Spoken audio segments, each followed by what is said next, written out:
안녕하세요. 2022년 5월 11일 디봉 모닝입니다. 첫 번째 이야기는 중국과 관계 풀고 친환경과 전기차를 민다? 미국에서 연설이 있었습니다. 가져온 이유로는 물가와 국가 단위로 이루어지는 정책이라는 것의 흐름은 현재 모든 이들의 관심사죠. 그래서 갖고 왔습니다. 요약하면 물가 잡는 게 최고 목표다 라고 미국 바이든 대통령이 연설했습니다. 미국과 중국의 갈등은 계속해서 풀리지 않고 있었는데요. 2200여 개의 중국산 제품에 미국 측이 관세를 매긴 것도 무역 갈등의 결과물 중 하나였죠. 말 그대로 중국 상품 싸게 팔아서 중국이 미국 시장 내에서 지배적인 상품을 공급하는 걸 못하게 한 거였으니까요. 그러나 물가 상승 문제도 있고 하니 이런 관세를 낮추거나 없애는 걸 고려하는 겁니다. 소비자 입장에서는 관세가 줄어들면 상품 가격이 낮아진다고 체감할 수 있으니까요. 2022년 3월부터 이런 움직임은 조금씩 보였었습니다. 일부 상품들에 관세를 매기지 않는다든지 말이죠. 미국 재무부 장관도 중국에 대한 관세 완화를 4월에 언급하기도 했습니다. 단 아직 어떤 결정도 내린 것은 아님에 주의해야겠죠. 그리고 한국 입장에서는 이런 미국 소비자가 느끼는 가격이 낮아지는 효과 자체보다는 이걸 기반으로 해서 중국과 미국의 관계가 개선될 가능성에 집중해서 봐야겠습니다. 이와 함께 우크라이나 내부에서 세계 시장으로 나오지 못하고 있는 약 2천만 톤의 곡물도 어떻게든 시장에서 소비될 수 있도록 하겠다는 발언도 했습니다. 이 가격이 내려간다면 사람들 식비가 내려가고 기업 내 제공 유지비도 좋아지고 생활비가 내려가면 생활부담이 낮아지니 연봉 인상 압력도 낮아질 수 있겠죠. 정말 여러 측면에서 물가 안정에 문제가 되는 것들을 잡으려 한다는 것을 알 수 있는 대목이었습니다. 마지막으로 이 연설 이후 미국 백악관에서는 미국이 가진 석유를 풀어서 석유 가격 안정에도 힘쓰고 재생에너지 투자에도 신경 쓰며 전기차 판매에도 노력할 것이라고 했죠. 이런 방향성 제시는 앞으로 어떤 정책들이 나올지도 알 수 있으니까 신경을 써야겠죠.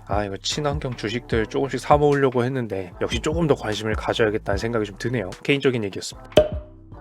또한 오늘 수요일에는 4월 미국 소비자 물가 지수 발표가 있을 겁니다. 여러분들이 뉴스에서 볼 때는 보통 CPI라고 영어 약자로 표현되는 거죠. 예상치는 전년 대비 플러스 8.1%가 될 거라고 생각하고 있었는데요. 현재 모든 통화 정책, 즉 돈을 얼마나 정도의 강도로 시장에 있는 돈의 가치를 유지할 것인지 결정하는 주요 요소가 물가이기 때문에 모두가 관심을 갖고 있는 지표 중에 하나입니다. 물가 상승이 생각보다 계속해서 거센 것이 아니라면 조금은 약하게 시장의 돈을 흡수하지 않을까, 금리 인상을 덜 하지 않을까 기대할 수 있기 때문이죠. 그래서 어떤 사람들은 이것이 굉장한 기점이 될 수가 있다라고 보고 있기도 합니다. 만약에 이게 발표가 나면 이 영상의 댓글에다가 수치가 어땠는지 저도 써놓도록 하겠습니다. 2021년인 작년 9월부터 높아지기만 했던 물가, 이런 관심 속에서 좀 나아질런지, 아니 나아졌으면 좀 좋겠네요. 슬슬 많이 힘듭니다. 여러분들도 그렇죠? 두 번째 이슈는 알고리즘형 스테이블 코인의 위기입니다. 어려운 말들이 늘어놓은 것 같지만 당연히 설명 드릴 테니까 봐주시면 될 것 같아요. 여러 가지 가능성을 보여주는 블록체인과 암호화폐, 일명 코인 중에서도 최근 각광받던 구조를 갖고 있던 코인을 통해서 주요 용어와 이슈들을 알아볼 수 있어서 가져왔습니다. 암호화폐, 가상화폐, 가상자산, 일명 통칭 코인은 화폐가 되고 싶은 경우 가격 변동이 극심한 것이 대표적인 문제였습니다. 그래서 이런 가격 변동을 최소화하고자 노력한 형태의 코인이 바로 스테이블 코인이었죠. 자세한 것은 오른쪽 위에 영상을 눌러서 알아보실 수도 있지만 쉽게 말하면 금, 달러 같은 다른 유명 자산의 가치를 따르게 만드는 겁니다. 간단해요. 이 종이 한 장을 가져오면 1달러와 교환해준다고 하는 거죠. 그럼 이 종이는 1달러의 가치가 생기겠죠? 이걸 패깅이라고 부릅니다. 이 경우에는 미국 달러 패깅이죠. 다만 제가 만들어낸 종이만큼 충분한 달러를 제가 갖고 있어야 가져올 때마다 교환해 줄 수 있으니까 사람들이 이 종이를 쓸 겁니다. 그런데 한 가지 추가된 방식이 더 있습니다. 특히 모든 것이 코드로 이루어져 있는 코인이라 수월하게 가능한 방식이라고 볼 수 있는데요. 여기에 테라라는 코인이 있습니다. 이 코인은 여러 법정 통화로 교환될 수가 있는데 예를 들어 USD라고 보통 부르거나 쓰는 테라 USD, 여러분들이 귀로 들으실 때 이해하기 쉽게 그냥 테라 달러라고 부르죠. 이건 문자 그대로 1테라 달러가 1미국 달러로 교환될 수 있게 만들겠다는 코인입니다. 1대1 비율인 거죠. 앞의 내용과 같은 방식이에요. 사람들은 이것을 믿고 테라달러라는 코인을 화폐처럼 사용할 수 있게 됩니다. 즉 근간에는 이 1대1 비율이 유지되는 것이 중요한 것이죠. 그런데 사람들이 이 테라달러를 많이 팔거나 많이 사기만 하면 시장에서 가치가 1미국 달러 수준으로 유지되기가 힘들겠죠? 1미국 달러보다 비싸지거나 싸질 테니까요. 이때 루나라는 코인이 등장을 합니다. 이 루나라는 코인은 테라랑 달리 가격이 변합니다. 자, 그럼 상황을 보죠. 테라달러가 1미국 달러보다 가격이 올라갈 때가 있습니다. 1테라 달러가 1.2 미국 달러가 되는 거죠.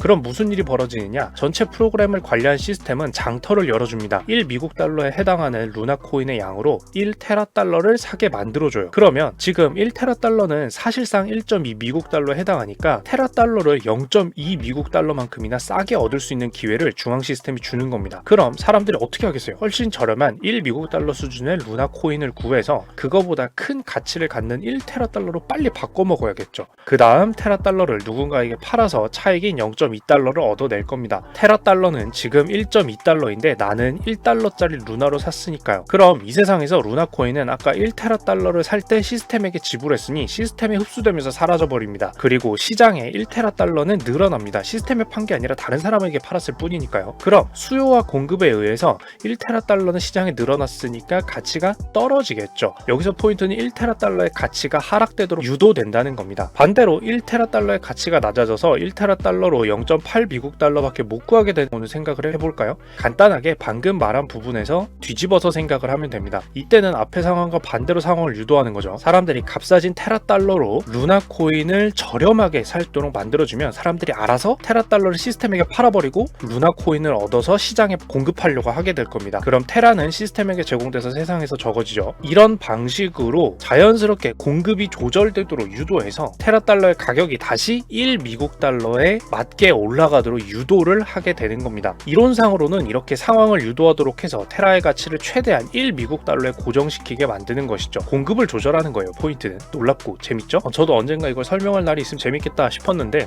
드디어 갖고 왔네요. 하지만 느끼신 분들도 있을 거예요. 어디까지나 테라의 가격에 의해서 가격의 변동에 따라 수요와 공급을 자동으로 조절하는 시스템이고, 이를 통해서 테라의 가치가 정확하게 1달러로 고정되는 것이 유도되는 것이긴 하지만 시장에서 테라달러를 얼마로 생각하느냐는 사실상 별개입니다. 그 공급 조절은 알고리즘, 프로그램에 의해서 자동으로 일어나고 있고 정해진 양만큼 일어나고 있기 때문에 시장 상황 대비 충분하지 못한 경우 가격이 1 미국 달러에서 크게 벗어날 가능성은 얼마든지 있습니다. 단적인 예를 들어 공급량을 아무리 늘려도 테라달러를 쓸 때가 너무 많으면 많은 사람들이 찾아버릴 테니까 기존 시스템에서 정해놓은 만큼의 공급량 조정 값어치가 낮아진다고 보장을 할 수가 없는 거겠죠. 그런데 5월 10일까지의 문제는 반대로 1테라달러가 1달러에 한참 못 미치는 가격이 장시간 유지됐다는 거예요. 이거를 앞서 설명한 가격이 고정된다는 패깅의 반대인 디패깅이라고 하는데요. 5월 10일 오전 중에 1테라달러는 0.69 미국 달러의 가치밖에 미치지 못하는 때도 있었습니다. 그러다 보니 가치가 전혀 안정적이지 않은, 스테이블하지 못한 결과 사용자와 투자자들의 의심과 공포감이 증대하면서 해당 코인과 연관된 코인의 가격이 모두 급락하는 일이 벌어졌습니다. 대표적으로 이 생태계에서 함께 활용되는 루나 코인 같은 경우에는 하루 만에 마이너스 54% 정도 폭락하기도 했습니다. 그리고 거의 60% 안팎의 폭락폭을 보인 적도 있었죠. 결국 이를 관리하는 곳에서는 테라달러의 가치를 안정화하기 위해서 마련해 두었던 자금을 이용해 테라달러를 시장에서 구매하는 방식으로 활용을 했는데요. 테라달러의 가격이 다시 1달러로 맞춰지도록 시장에서 본인들이 직접 나선 것이죠. 여기에는 대략적으로 약 6만 비트코인 정도가 사용된 것으로 보이고 있습니다. 이거 마치 미국 연방준비제도의 양적 긴축 같지 않나요? QT라고 부르는 거 말이에요. 시장에서 돈을 흡수하는 거. 그러다 보니 결론적으로 완전한 탈중앙화 방식이 현실에서 정말로 유의한가, 임기응변에 약한 알고리즘형 조절에 문제가 없는가라는 의식이 퍼지는 계기가 되었다라고 볼 수가 있습니다. 작금의 각 국가 중앙은행이 다루는 통화정책 조절 방식과 크게 다를 바가 없다는 거죠. 그건 결국 기존 중앙화 구조에서 효율화를 위해 필요한 부분만 자동화 환경으로, 알고리즘을 사용한 환경으로 꾸리는 것과 어느 것이 더 나은지 따져봐야 할 일 아닌가 하는 의문을 가져오게 되기 때문입니다. 어떤가요? 정보기술의 발전으로 새롭고 재밌게 생각해볼 거리가 정말 많이 늘고 있죠? 기술을 알고 기존 경제시장, 금융시장을 알면 이렇게 재미난 것들이 많습니다. 이런 거 논술 주제로도 정말 좋지 않나? 오늘 묵모닝 정리하자면, 첫째로 미국 대통령의 연설 속 물가 상승 억제 방식과 백악관이 얘기한 향후 정책의 방향성 힌트였습니다. 둘째로는 코인이기에 가능한 흥미로운 구조와 기존 금융과 비교해 흥미로운 생각을 이어갈 수 있도록 필요한 부분만 설명을 가져와 봤어요. 자, 오늘도 있어 보이는 경제, 정보기술 이야기로 맛있는 커피 한 잔을 즐기시길 바랄게요. 코인 덕분에 있어 보이는 정보기술 얘기라는 말도 드디어 묵모닝 취지에 맞게 끼워 넣을 수가 있게 되었네요. 이상 티목이었습니다.